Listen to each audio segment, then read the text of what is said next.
When single dad Ethan Lewis opened the door that cold November evening, he expected an ordinary blind date. Maybe some small talk, maybe a polite dinner, maybe nothing at all.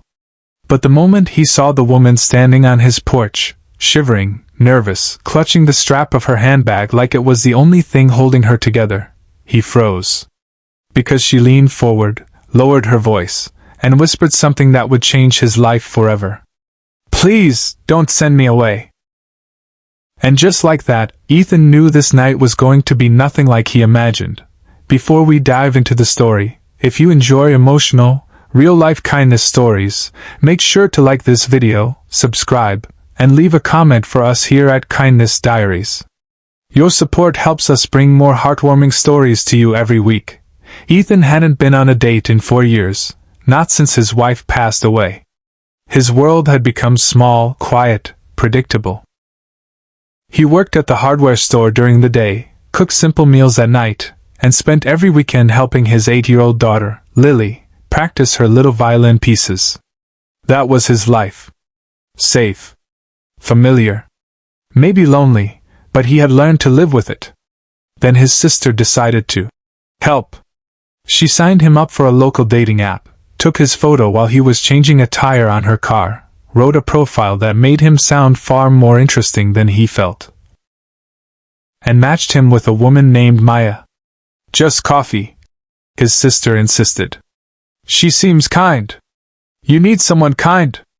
So now, here he was, standing in the doorway of his own home because the cafe he chose had lost power, and he had invited her over instead. Lily was at her friend's house for a sleepover, which felt like a sign, a tiny window for something new. He expected a confident woman, someone excited about a date, but Maya was nothing like he imagined. She was small, soft-spoken, with gentle eyes that flickered between fear and hope.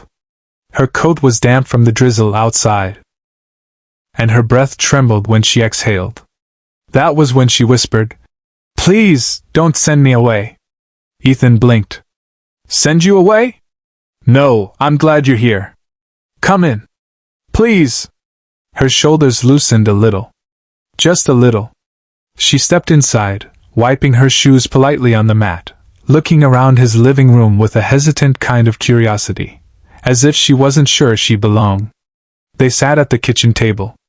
Ethan made them warm tea because he didn't know how else to calm the strange energy in the room. Maya held the mug like she was absorbing warmth she'd been missing for a long time. "I'm sorry," she said finally. "Most people get excited for a date. I just get scared." Ethan softened. "You don't have to apologize. Not to me." She nodded, but she didn't look convinced. They talked slowly at first. About work, she was a graphic designer. About favorite movies, she liked documentaries about deep ocean creatures. About family, hers lived 3 states away. And then, carefully, Maya admitted the truth. "I almost canceled," she said, looking down at her hands. "I haven't been on a date in years. After my divorce. I've been afraid. Afraid of being judged. Afraid of being too much, or not enough. Afraid that people only saw what I lacked." Ethan understood fear. He understood loss. He understood feeling broken. "What made you still come?" he asked gently. She looked up, and for the first time, he saw strength behind her eyes. "Your profile said you were a father. That you'd been through hard things, but you still tried to be good. I thought maybe you'd understand someone like me." Ethan felt something shift, an invisible but undeniable click, like 2 puzzle pieces finding their place. They kept talking until the tea went cold. Maya smiled more. Her voice steadied. She laughed once softly, covering her mouth as if she wasn't used to letting herself sound happy. And Ethan realized something. She wasn't fragile. She wasn't broken.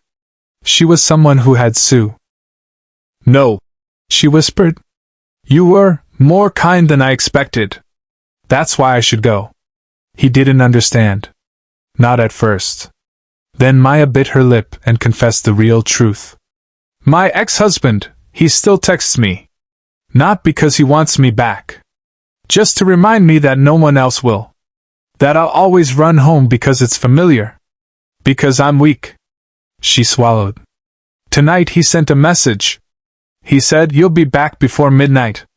You always are." Ethan felt something hot and protective rise in his chest. "Do you believe him?" he asked. Her voice cracked. "I don't want to." "Then don't go," Ethan said gently. "Stay. Not as a date. Not as anything complicated.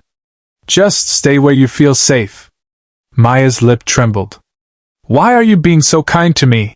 she whispered. Ethan answered without thinking. "Because I know what it's like to feel small. And I know what it's like when someone shows you you're not." Her eyes closed, and a single tear slid down her cheek, a quiet, unsteady drop that held years of exhaustion. She didn't leave.